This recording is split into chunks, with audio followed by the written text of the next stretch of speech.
Okay, I think we're live. Good morning, Al Ingalls at pressure-free.com, creator of the pressure-free method. I created this method back in 2010, and at first I didn't think I needed it. I thought I was a pretty calm professional. I thought I was pretty chill. Um, but then I came to realize something that was just really a game changer for me. I thought that the stress response typically was triggered when you felt angry or anxious. Anytime you felt nervous, anytime you felt super frustrated.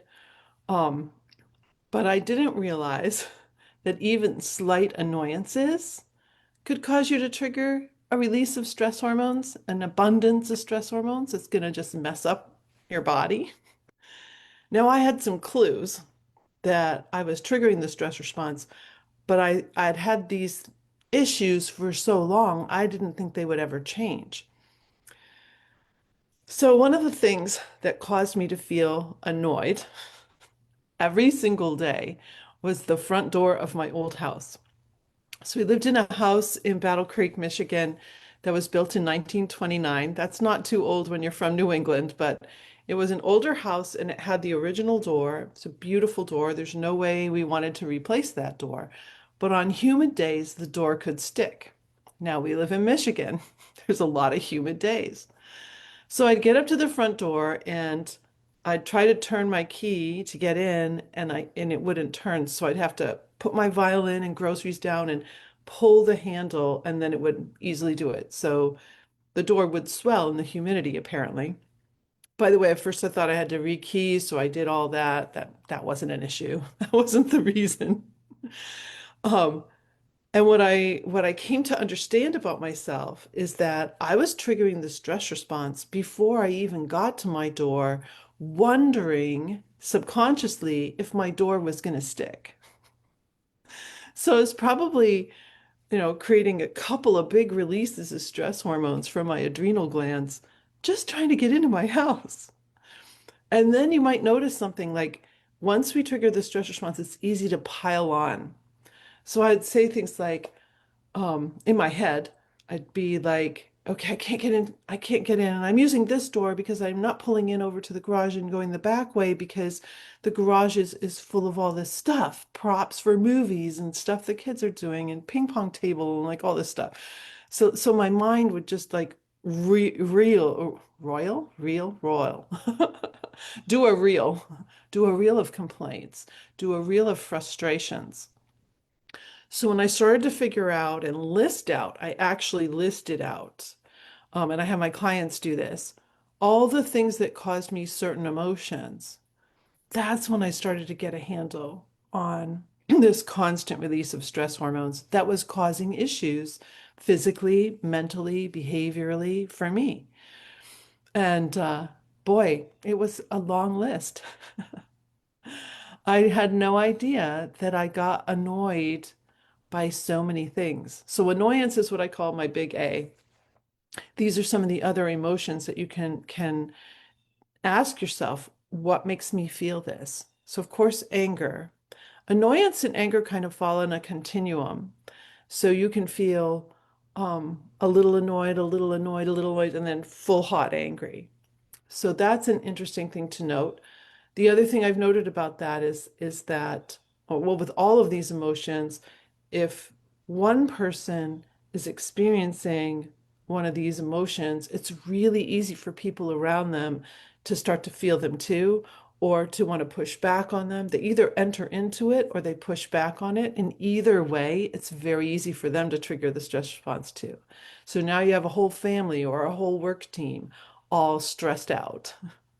And I've seen that happen over and over and over again. My own family and workplace situations where it just takes one person with one complaint or one issue feeling a hot emotion, and especially if it's the leader, and then everybody else is like on pins and needles or, walking around carefully because they don't want to upset anybody. So noticing those tensions, noticing the tensions emotionally, the emotions that cause us tension, notice tensions in our body. Notice if you're starting to worry and you're going like this. You got lines here. Notice if your jaw is tense. Like these are all clues. So let's get back to these A emotions. So anger, angry, annoyed, again, kind of falls on a continuum. Anxious or afraid. I gave a session. I was very fortunate that a coach I was working with in Florida asked me to be on her stage and give an hour session to our group. And afterwards, her husband came up to me and he said, I don't feel very anxious, but I have fears. And he goes, I think those are two different things. So nervousness, worries, anxiety, that's like one thing. But then afraid, what are you afraid of? I used to be very afraid of snakes. Out on my forest walks and things, if I saw a snake, it would instantly trigger fight or flight. And here's what I realized about it. I kind of untangled it. I wasn't really afraid of the little garter snake. It was the quick movement of the snake that made me jump. It was a sensory thing. So a few weeks ago, I was out on the forest path and there was a little garter snake and I didn't react at all. I didn't have that jolt in my heart that would tell me, oh, I just released the stress hormones. Like I saw it, I noticed it, and I didn't react to it.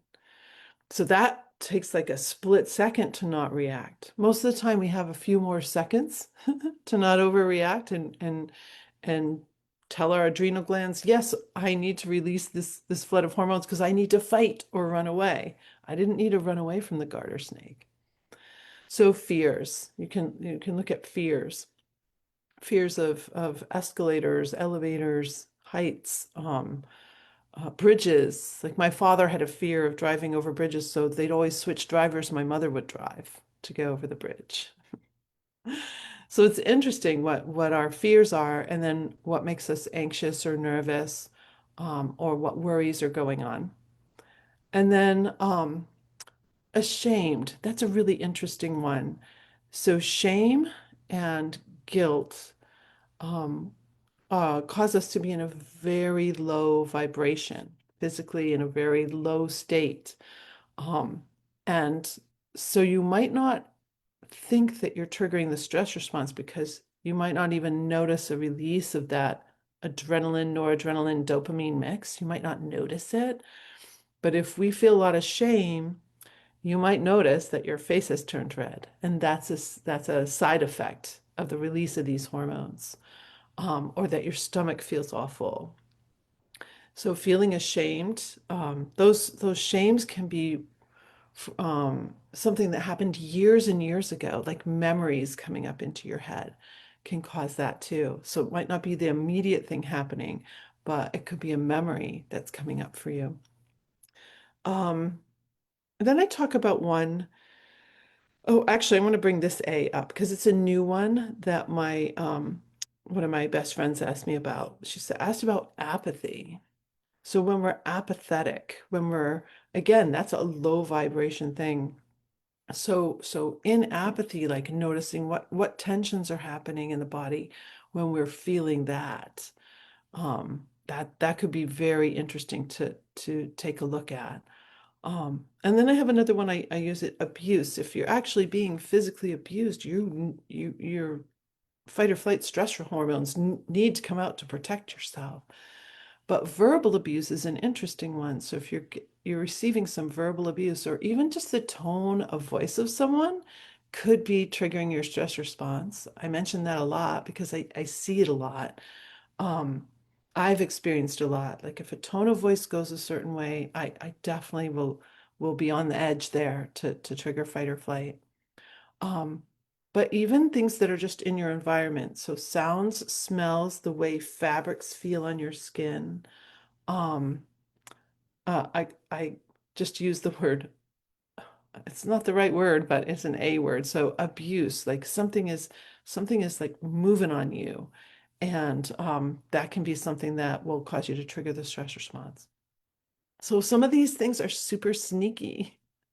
Like I had no idea that seeing something really out of place that should be somewhere else in the house would trigger my stress response. That's just a slight annoyance, like, oh, now I have to take care of that.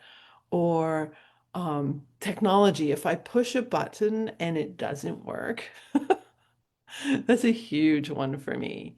Um, if I've paid money for something, I expect it to work. If there's a light on the dashboard of the car, like an engine light or don't know, like anything like that, those actually are triggers for me. So taking some time to just ask yourself, what annoys me? It's huge. It changed my life to figure that one out. So it wasn't just the big moments when I might feel anxious or nervous or angry at something. It was smaller things. Smaller things were doing it to me. And so that is what I have for you today. I think it can be super helpful to even, like I said, write these things down. Like one of the phrases I have and I share with my clients is acknowledgement sets you free.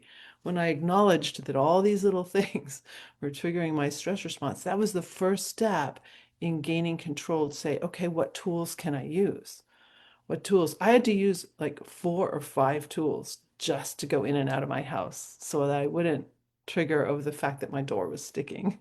That sounds crazy, but it was such a pattern in my body, and I had to interrupt that pattern in a number of ways. So, as somewhere on my YouTube channel, there's a very funny video of me showing that. I'm going to try to find it. If I find it, I'll drop it in the comment below. Um, so I wish you a great pressure-free day. Bye.